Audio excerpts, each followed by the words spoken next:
Salut à tous, c'est Camille. Bienvenue sur ma chaîne dédiée à l'économie domestique, au nettoyage et à la propreté de la maison. Restez avec moi pour des conseils pratiques et efficaces. Donc, au sujet de la vidéo. Actinidia chinois auteur Elena pour lecture 10 minutes. Publié le 26.05. 2020 Actinidia Chinese, ou groseille amaquereau chinoise, assemblée à l'un des sélectionneurs ressemblait à un petit oiseau. D'où le deuxième nom de la plante, kiwi. La liane est très grande et prend beaucoup de place dans l'appartement. Mais si vous décidez d'acquérir une telle fleur d'appartement, vous aurez beaucoup de plaisir. Soins à domicile. Le kiwi est une plante à feuilles caduques. Mais si vous lui assurez un bon régime de température et une humidité appropriée, la liane ne perdra pas ses feuilles en hiver. Emplacement et éclairage. Le développement normal de l'actinidia nécessite beaucoup de lumière et de soleil. Il est préférable d'utiliser de grandes fenêtres orientées vers le sud. En été, cependant, vous devrez ombrager le buisson pour éviter les brûlures des feuilles, et en hiver, vous devrez absolument augmenter artificiellement les heures de lumière du jour à 12 à. Une loggia vitrée et chauffée constitue un excellent endroit. Si vous placez le pot dans d'autres endroits moins éclairés, le buisson ne disparaîtra pas, mais il ne sera pas aussi présentable. Une fois par semaine, veillez à déplacer le pot de kiwi d'un quart de tour afin que les lianes se développent uniformément de tous les côtés. La température. Bien que l'actinidia de Chine fasse partie des plantes subtropicales, elle ne craint pas la fraîcheur. La température optimale pour son maintien sera de plus 19 à. S'il fait plus chaud, c'est mauvais. Veillez également à protéger l'animal des effets néfastes des courants d'air. Le pot peut être sorti à l'air frais,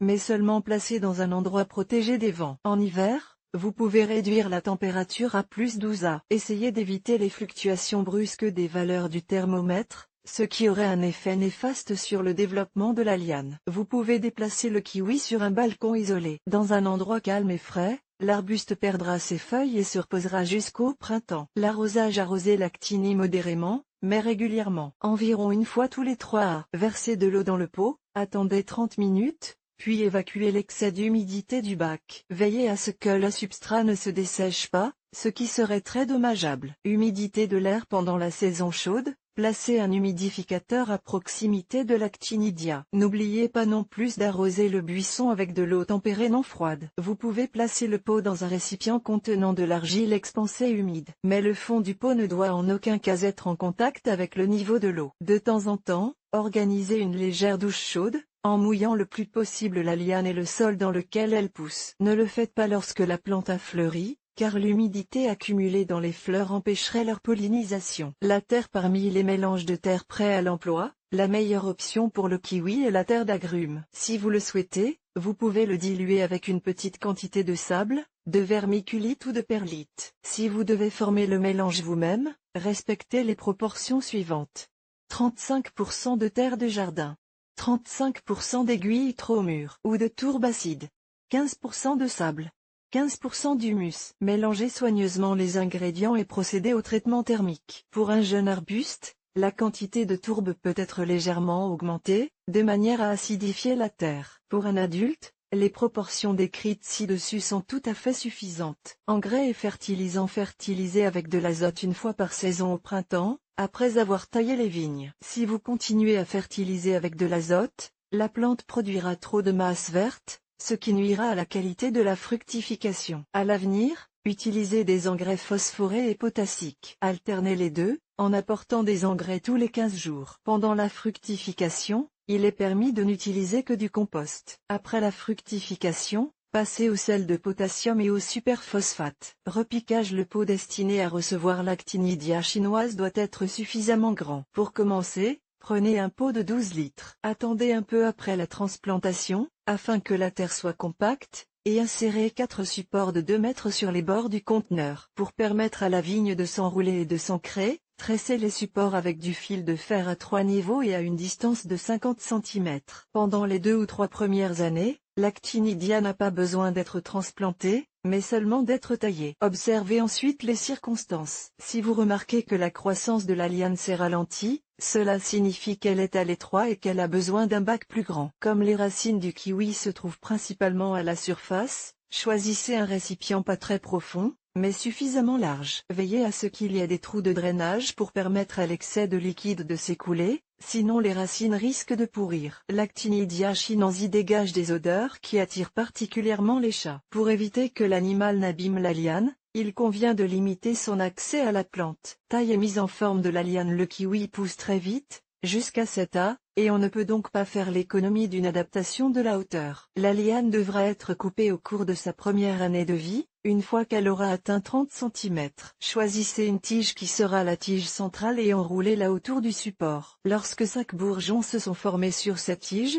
pincez-la. Laissez encore quelques grosses pousses latérales le long du support horizontal. Supprimez impitoyablement le reste. À l'avenir, éliminez également les nouvelles tiges qui apparaîtront. La deuxième année, les pousses restantes donneront naissance à des branches. En été, taillez-les de manière à ce qu'il reste 2 bourgeons sur chacune d'entre elles. Pincez continuellement les pousses supplémentaires. Au bout d'un an, de nouvelles pousses émergeront des bourgeons restants et les premières fleurs apparaîtront par le bas. En été, coupez les pousses fruitières en laissant 5 à 6 feuilles. Commencez à compter après le dernier fruit. Après la récolte, à la fin de l'automne, pincez-les sur 1 ou 2 bourgeons. La 4e année, de nouvelles pousses émergeront de ces bourgeons. Les kiwis de plus de 5 ans nécessitent une taille de rajeunissement tous les 3-4 ans. Peu importe qu'il s'agisse d'un mâle ou d'une femelle, il est préférable de le faire en automne. Supprimez toutes les branches flétries, ainsi que les branches faibles. Les branches latérales doivent également être pincées au niveau des 2 bourgeons inférieurs. Si la taille n'est pas suffisante, les fruits formés peuvent tomber, car l'Actinidia n'aura pas assez de force pour les maintenir. Au printemps, ne pas tailler du tout. Pendant cette période, la plante se développe activement. Si vous coupez les branches, beaucoup de jus sera libéré, ce qui nuira au développement ultérieur de l'arbuste. Floraison et fructification. L'Actinidia fleurit généralement pour la première fois 5 ans après la plantation. Mais dans des conditions idéales, cela peut se produire plus tôt, au bout de 3 à 4 ans. La phase active de la floraison commence en mai et dure jusqu'en juin. La couleur des fleurs dépend de la variété, elle varie du blanc au violet. Pendant la floraison, un léger et agréable parfum de rose est diffusé. Si vous souhaitez obtenir des fruits, plantez 2 arbustes, un mâle et un femelle. Cela permettra une pollinisation croisée. Au moment de la floraison, devenez une abeille et transférez le pollen de l'un à l'autre à l'aide d'une houppe. Les fleurs femelles se distinguent par la présence d'un pistil avec un stigmate au-dessus des étamines peu développées. Les vignes mâles n'ont que des étamines bien développées. S'il y a plus de fleurs mâles que de fleurs femelles, essayez de greffer un buisson femelle sur un buisson mâle. Il est souhaitable de le faire pour augmenter le nombre de fruits, car les mâles ne les forment pas du tout. Ils ne sont nécessaires que pour la pollinisation. Un buisson mâle peut polliniser 10 à 12 buissons femelles. S'il y a trop de fruits, il faut éclaircir les ovaires, sinon les kiwis deviendront petits. La multiplication. Il existe plusieurs types de multiplication de l'Actinidia.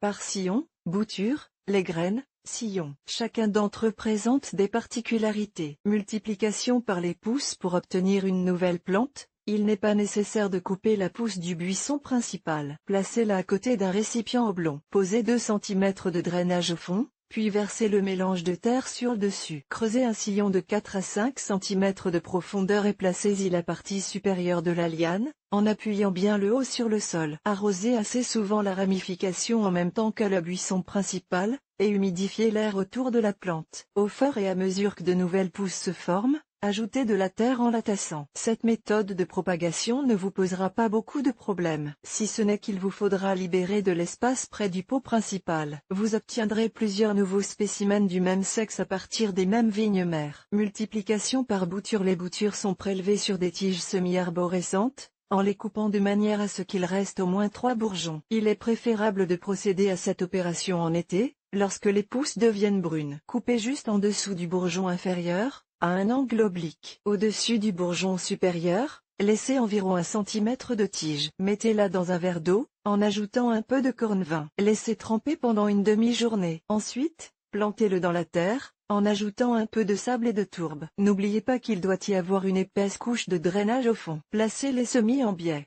Veillez à ce que le bourgeon supérieur soit au-dessus du niveau du sol. Couvrez le sommet avec une bouteille en plastique dont le fond a été coupé et placez-la dans un endroit chaud et lumineux. Retirez la bouteille tous les jours pour aérer, sans oublier d'arroser la terre et d'humidifier l'air ambiant. Au bout d'un mois, les boutures devraient s'enraciner et peuvent être transplantées dans un endroit permanent. En hiver, Vous pouvez également couper des boutures de tiges ligneuses. Regroupez-les et placez-les verticalement dans une boîte contenant du sable. La pièce où elles seront stockées doit être fraîche. À la fin de l'hiver, les boutures auront pris racine et il ne restera plus qu'à les planter. Cette méthode est intéressante car elle permet de savoir à tout moment quel sera le sexe des plants. Les kiwis issus de boutures peuvent fleurir et porter des fruits au bout de 2 à 3 ans. Propagation par graines. Les graines peuvent être obtenues à partir de fruits mûrs. Le récipient destiné à la plantation des graines doit être peu profond, mais oblong. Recouvrez le fond d'une couche d'argile expansée et versez le mélange de terre par-dessus. Faites des trous d'1 centimètre. Placez-y les graines et recouvrez la terre sans la tasser. Il est préférable d'effectuer cette opération au printemps. C'est à cette période que les graines de kiwi ont le meilleur taux de germination. Placez un film ou un verre sur le dessus pour créer un effet de serre. Lorsque les graines ont germé, retirez le couvercle tous les jours pour les aérer. Au début,